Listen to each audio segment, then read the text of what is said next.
تو کچھ لوگ تو اللہ کے نیک بندے بن کر زندگی گزارتے ہیں، اور کچھ لوگ غفلت کی زندگی گزارتے ہیں۔ اب وہ غفلت میں زندگی گزارنے والوں کی کچھ نشانیاں حدیث پاک میں بتلائی گئی، وہ نشانیاں اس لیے آج آپ کے سامنے پیش کرنی ہے کہ ہم جائزہ لیں کہ کہیں ان میں سے کوئی ایک یا زیادہ نشانیاں ہمارے اندر تو نہیں پائی جاتی۔ چنانچہ حضرت عبداللہ ابن عباس رضی اللہ تعالیٰ عنہ اس کے راوی ہیں، فرماتے ہیں کہ نبی علیہ السلام نے ارشاد فرمایا، تم میں سے برا شخص وہ ہے جو اکیلا کھائے اور اپنے غلام کو مارے۔ اکیلا کھائے سے کیا مراد؟ تکبر، جن کے اندر تکبر ہوتا ہے نا، وہ پھر من آنم کے من دانم، ہم چنا دیگرے نیز، یعنی وہ یہ کہہ رہا ہوتا ہے کہ ہم چنا ڈنگرے نیز، میرے علاوہ ڈنگر کوئی نہیں ہے، میں ہی ڈنگر ہوں۔ تو سب سے پہلی نشانی اس کی کیا کہ اکیلا کھاتا ہے، تو غلام کو مارتا ہے۔ کیا مطلب؟ اپنے ماتحتوں پر سخت گیر ہوا کرتا ہے۔ دیکھیں، کام کی حد تک ان سے بات پرس کرنا شریعت نے اس کی اجازت دی ہے، لیکن معمولی باتوں پہ ہاتھ اٹھا لینا اس کو برا سمجھا گیا ہے۔ کچھ لوگوں کا گھر میں بھی یہی حال ہوتا ہے، ذرا ذرا سی بات پہ بس بفر جاتے ہیں، کہتے نہیں بس کیا کرے، دماغ گرم ہے۔ یہ جیسے دماغ گرم ہے نا، ایسے ہی اللہ تعالیٰ اس کی گرمی قیامت کے دن نکالیں گے، اسی لیے اپنے غصے پہ قابو پا لیجیے۔ روایت میں آتا ہے، جس بندے کو کسی بات پر غصہ آیا اور وہ غصہ جائز بھی تھا، لیکن اس نے اللہ کی رضا کے لیے معاف کر دیا، غصے کا گھونٹ بھر لیا، غصے کا ہر گھونٹ پینے کے بدلے اللہ تعالیٰ قیامت کے دن اس کو ایک مرتبہ چہرے کا دیدار عطا کرتا ہے۔ اب جب غصہ آیا کرے تو ہم سوچا کریں کہ غصے کو پورا کرنا بہتر ہے یا اس کو برداشت کر کے قابو کر کے اللہ رب العزت کا دیدار کرنا ہے۔ تو جب آپ اس وقت یہ سوچا کریں گے نا تو غصے پہ قابو پانا آسان ہوگا۔ ویسے بھی حدیث پاک میں آتا ہے، جو انسان جتنا جلدی دوسروں کا عذر قبول کرتا ہوگا،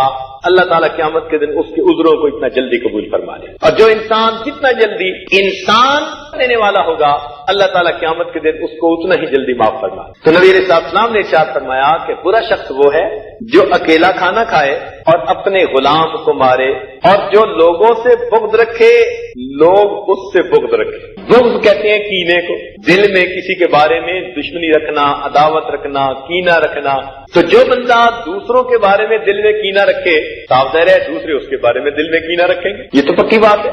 آپ جیسے دوسروں کے بارے میں سوچیں گے ویسے ہی دوسرے آپ کے بارے میں سوچیں گے۔ اسی لیے ایسا عیب ڈھونڈنے والا اور عیبوں کی بات پھیلانے والا، اس کے لیے اللہ نے اسپیشل ٹریٹمنٹ بنائی ہوئی ہے جہنم کے اندر۔ تو وہ آدمی کہ نہ اس سے نیکی کی امید کی جائے، نہ اس کے شر سے کسی کو امن ہو۔ اور ایک نشانی اس کی یہ بھی بتائی، فرمایا کہ کسی کی لغزش سے درگزر نہ کرے اور کسی کی معذرت کو قبول نہ کرے۔ یہ ایک ایسی نشانی ہے جو ہم میں سے بہت سارے لوگوں میں ہوگی۔ ہم میں سے کتنے ہیں جو اپنے گھر کے افراد کی غلطیوں کو جلدی معاف کر دیتے ہیں، رشتہ داروں کی معاف کر دیتے ہیں۔ کئی مرتبہ تو میاں بیوی ایک دوسرے کے ساتھ جنگ، کہنے کو میاں بیوی، اور ایک دوسرے کی غلطیاں تلاش کرنے کے لیے خوردبین فٹ کی ہوتی ہے، مائکروسکوپ زوم کر کے دیکھ رہے ہوتے ہیں۔ وہ کمپیوٹر میں ہوتا ہے نا زوم، چھوٹی سی چیز کو بڑا کر کے دیکھ لو۔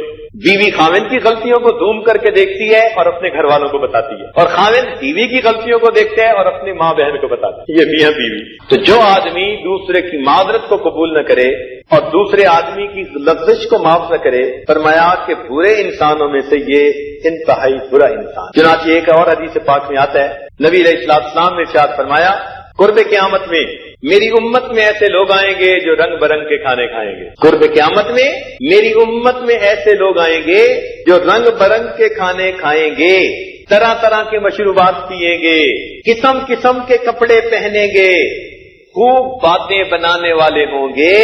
یہ میری امت کے سب سے برے لوگ ہوں گے۔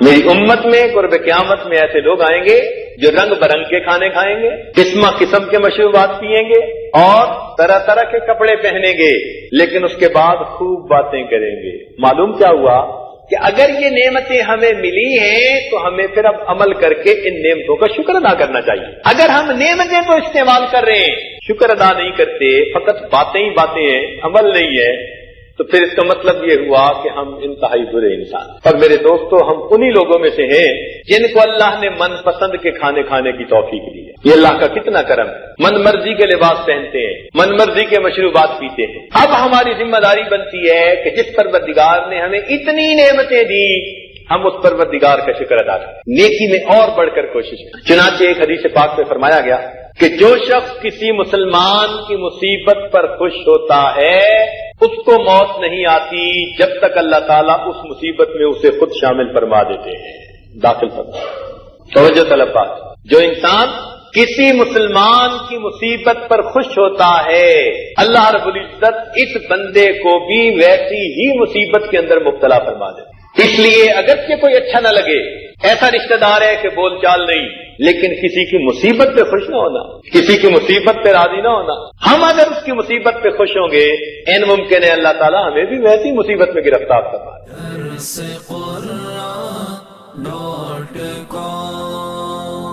www.darsequran.com